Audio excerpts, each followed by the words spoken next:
You remember when the economy came to a grinding halt, when the whole pandemic thing started popping off, the management started kissing ass to get these workers back into the building before the empire collapsed. You remember that, right? And even some managements even threw in the towel and said, "The hell with this, I'm gone." Leaders jumped in and do what they do best. They lead. More after the intro.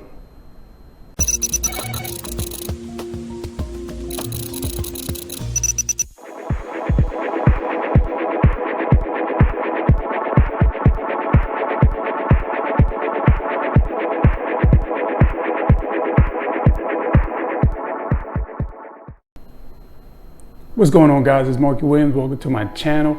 Online certification courses here. I'm here to snitch on management, uplift career-driven people, and also I got a playlist I'm creating in regards to DIYs and hobbies and so forth. Make sure you check that playlist out as I'm still continuing to build this up.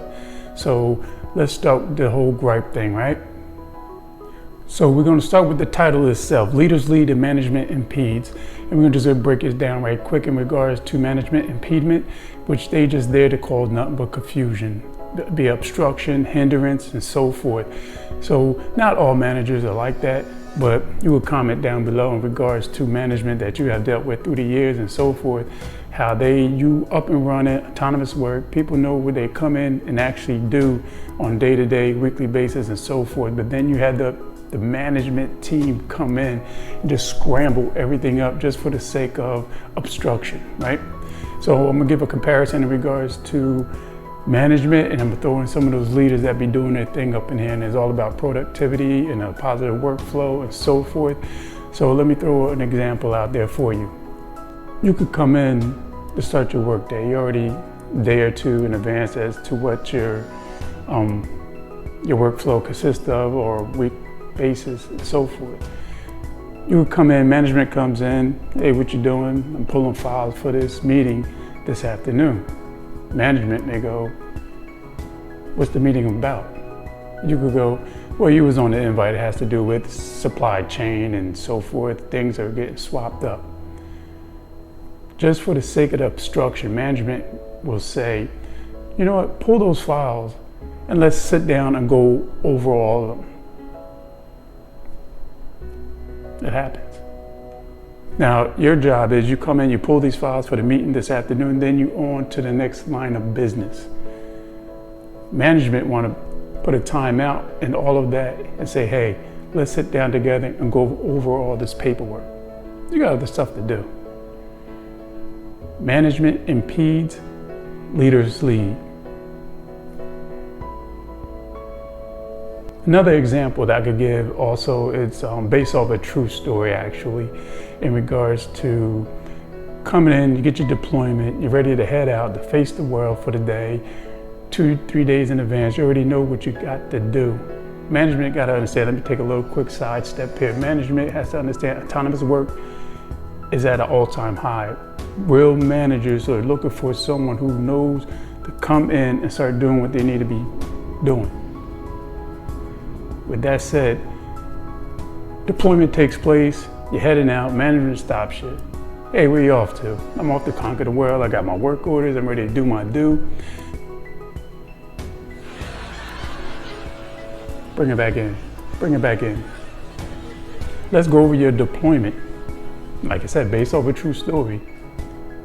Management will read line per line as to what your deployment is.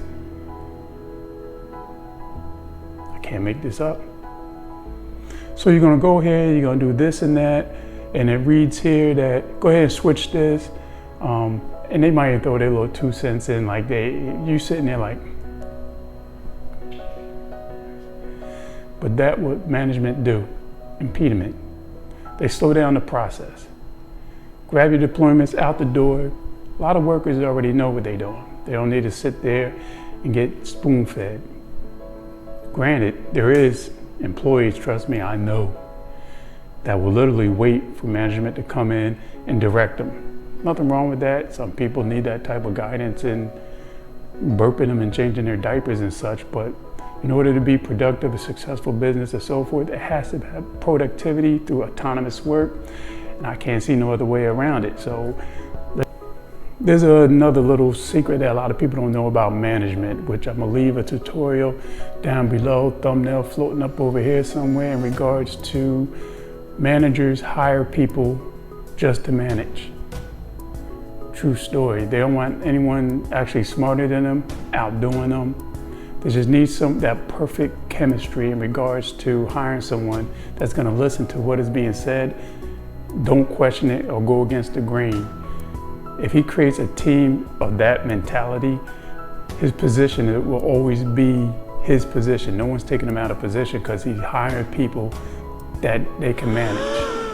They're not gonna hire someone that's gonna outwork them, outdo them, outthink them, have questions, look for feedback, and so forth. They will not do it. That's a little manager's secret of one-on-one. Links down below. Thumbnail was up here prior. So let's get into some more of this deep stuff. Another thing that managers do that impedes work productivity is, for example, they may have someone in purchasing do something in financing just because the person in purchasing can do it much quicker. It doesn't work like that. It sounds good in theory, just to get the work done and so forth. Move out the way, let them take care of it, and let them go back to purchasing. It doesn't work like that. That kills productivity. Someone is hired to do a specific job that they're spec'd out to do and can't fully do it, that you have someone else come in and fill in the blanks, kills productivity. When it comes to leadership and being a good leader, if there was an issue in financing, they're not gonna outsource to another department to come fix that, throw a Band-Aid on it. They're gonna, on the spot, reskill and upskill that person right there on the spot. What's the trouble with the issues that you're having that we could fix and keep moving on? Not take from another resource to take care of that problem. Upskilling, reskilling. Of course, link down below in the description in regards to how to do that properly. Management has a way of, first off, management thinks one of their main positions is that they know how to delegate. What's your delegation skills and so forth. How you delegate properly is a gift and a curse. I've seen it done over the years. Order taken and order given. Once again, managers hire people to manage. People will come in, employees will come in, sit there, wait for management to go ahead and deploy their activities for the day. Productive people, autonomous workers, they feel like robots. They don't feel that they're being productive enough. They will sit there. We need you to file all these papers in this file cabinet. They would do just that, come back, sit down, what's next? Autonomous worker got their own schedule filled out. They go ahead and do the cabinet, go on to the next business at hand. Order taken and order given will kill productivity, especially for productive workers. When it comes to leadership and leaders that step in and just X out with the management order taken and order given hoopla, leaders will fill out your schedule for a week, what's needed to be done and so forth. Set out, conquer the world, beautiful thing. There'll be a thumbnail here, link in the description below, that good leaders actually do this gimbal walk. And it's just walking through their departments and so forth and just checking on their team. How's it going? Any issues? And just keep moving. Not criticizing, not breaking people down. And if there is an issue, they give you a quick, once again, upskilling, reskilling, 5-10 minutes, bite size to get you up and running and still be productive.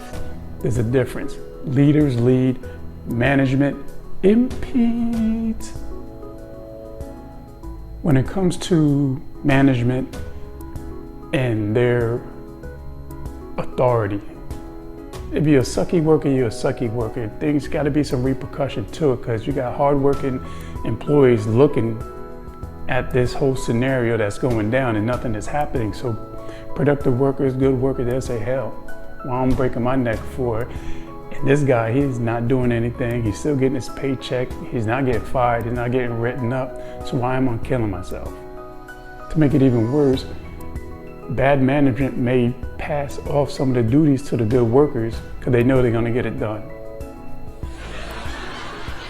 I've seen it happen. I was one of them. I was getting dumped on with a ton of stuff until I said, you know what? Time out. This shit ain't making no bit of sense whatsoever. Gotta break bread. Get paid your worth. I always say it, get paid your worth. No repercussions. There's no reason for anyone to be productive. You gotta understand that. Management has to understand that. Good leadership, you're gonna get pulled to the side, get reprimanded, verbal, write-ups, and so forth. Bad management, if they do that and they just start firing people left and right, those positions are open. Who's gonna fulfill them?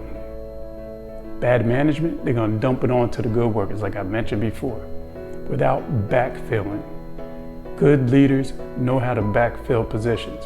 So there will be no void. If someone has to go, they gotta go. They have someone else already to take that place, take that position. If it's temporary work or temporary help, contract workers or so forth. Gig workers is another big thing you gotta watch out. Gig workers are coming. They're coming for everybody's neck. Woo. Throw a thumbnail up in there. Go search for that one. I got that as well. Gig workers. So good leadership, good leaders, they will have, like I said, backfilling. They have someone already jumping into that position to keep productivity at its all-time high. Leaders lead, management, you got it. Impede. I'll give you another example actually in regards to how management always jump in, stir the pot up. Me personally, I hand my receipts in to finance, and actually I get audited through my receipts to make sure things are what it is and so forth. They don't understand what the purchases was for. I explain it to them. It could be 20, 30 receipts. I do it right there on the spot. Hand them my receipts, get audited, get an A+ because I'm outstanding, But also, if I need to re-up my company card, I go straight to them. My card need to be re-up, shoot them an email, 24-hour turnaround, I'm back balling again. Management jumped in. I didn't know that you were going to finance personally. Yeah, I was. No. Send us an email and we'll send it to finance. 2-3 days later, I get money on my card. Me doing it personally, 24-hour turnaround. Management, 2 to 3 days. I can't make this up. If you guys can relate, comment below, because it's sick. Management, do we really need them? Another tutorial I'm throwing at you. Do we really need them? They're just a buffer. They're just a buffer to make all the complexity of a company make sense, and they're not making sense to damn selves. Telling you the truth. So through the whole pandemic that was taking place, I was shopping around and everything, and I did 2 walkthroughs with someone, and it was funny. She was in the front showing me like admin work and everything, and she eventually went into the back and she's showing like the inventory, the warehouse, how everything is set up and such, and I'm like, you do admin and warehousing? And she's like, well, I'm filling in for a manager and stuff. In the meantime, I'm wearing high heels and steel-toe boots and everything. So I'm like, it didn't make sense. So that went on and everything. I sat down and talked with another guy in regards to another position, and he said the same thing. I'm asking him certain questions about the position and so forth. He's like, well, I'm not really managing all of this. I'm stepping in until we get management back up and running and everything and start bringing in more staff. You're not management. Who are you then? You guessed it, a leader. Many thanks for checking me out, hearing my rants and so forth. There's gonna be a ton of links down below in regards to upskilling and reskilling your employees, upskilling, reskilling management. Also in regards to how to retain and keep top talent. Keep them at your workplace, keep them happy, keep them productive. Autonomous work, hell, I'm gonna throw a link down below in regard to autonomous work. Management need to really dig deep in how to let these workers that really wanna work make a difference, have them do their due, right? Many thanks once again. Check these thumbnails that's gonna be popping up at the end of this tutorial. Many thanks once again. It's Markie Williams, and I'm out.